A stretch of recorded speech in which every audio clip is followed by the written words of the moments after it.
Well, thank you, Kim. Well, thank you for coming during the peak of the summer vacation.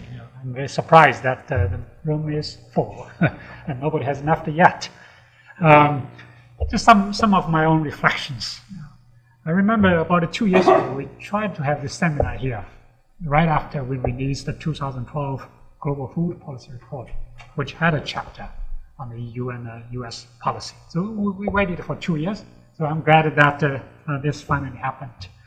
So some of my reflections here. Number one is, yes, EC and the EU have made some progress, despite how small it is. Right? So moving away from direct production support, price support, to income support, particularly in the case of EU, probably more EU. US, it seems to me just from my very preliminary understanding, the US foreign policy still has pretty strong link with different commodities, right? And lots of subsidies are linked to either corn prices or wheat prices or dairy prices. So some progress has been made, but challenges remain. Look at all these huge numbers. In the European Union alone, every year they spend 40 billion euro, 40 billion euro. That's about 60 billion US dollars. Here in the US, if the prices, commodity prices are low enough, the subsidies could be $30 billion, right? If I believe David's number. Well, obviously, the US number is more sort of uncertain. It really depends on prices, commodity prices. EU's subsidy is more sort of fixed, more certain. In 2009, when the G8 came together to commit themselves to resolve global food security, you know how much money they committed? That's $23 billion for 3 years. For 3 years. Here we are talking about 40 billion US, 40 billion EU per year, $30 billion per year. Then just about a year ago, I think exactly a year ago, in London during this Nutrition for Growth Summit, the donors, the countries, again the G8 countries came together, G7, Russia left the G8, they committed $4.3 billion to tackle the malnutrition issues from now to 2020. Look at the relative numbers here. What is opportunity cost here? And I think if we have commitment to solve global hunger malnutrition problem, can we reallocate some of the support to help these hungry, poor people? And some of the issues that have not brought up by the speakers, but some of the discussants have mentioned that biofuel issues by N, and the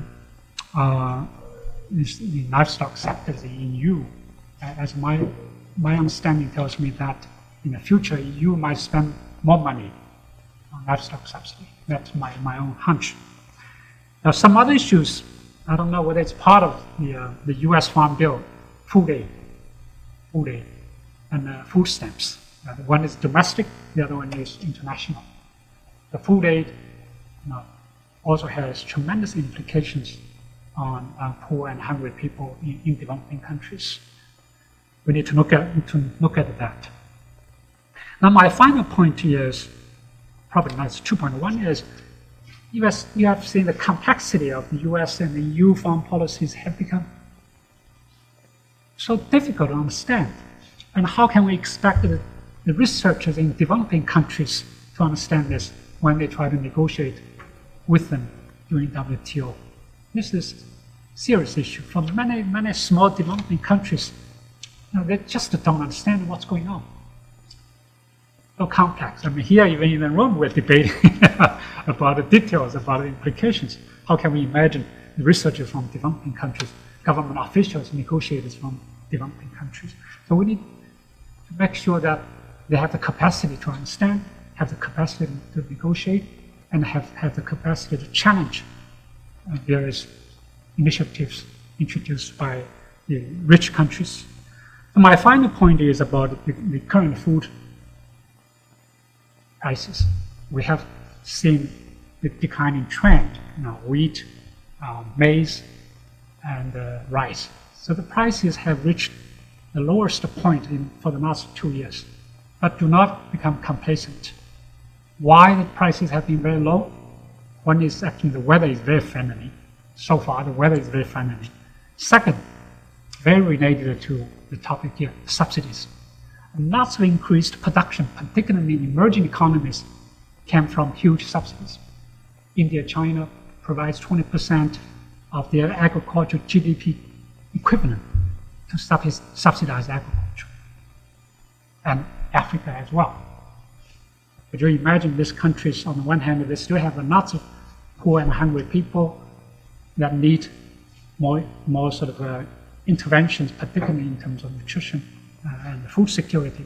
On the other hand, they spend huge amount of money in subsidizing agriculture that may not help, of course, the most hungry people in countries. So all this really need support. Need support from the people in this room, need support from our researchers in developing countries. So let's all work together to help them analyze all these various issues. So let me thank the presenters, JC. JC came from Europe. David, thank you for organizing this panel.